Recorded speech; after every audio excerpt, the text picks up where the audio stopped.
Kandidati iz listini Ja Rusnak predstavili prisutnim svojih členov i ideji za kotriše budu zakladac. To najščirša, nekompromitovana i najširša listina na kotriše nahod za ljudze kotri žiju s kulturu, vijavel koordinator tej listini, profesor dr. Mihajlo Fejsa.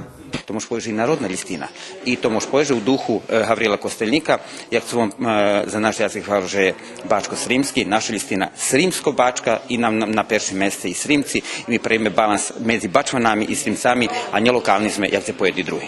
Tota listina še zaklada, že by na odvičateljnih mestoh naših institucijoh boli zanjati fahovci, a nie akvarija poslušniki i že bi še normalizovalo obrazovanje na macerinskim jaziku. Nasam pred obrazovanje, nam obrazovanje perše. Nije še slučaj, že bi še ještě jedno zeljen zahašele u Đuljove, že bi še putovali u Srusovskim, tamo nadrozujucim pokarpatskim arealu, abo že bi še preveljo tancovali u Šalvaroh, a isti horeografiji su postavljeni u Kiresturi perše idu na drugi sceni.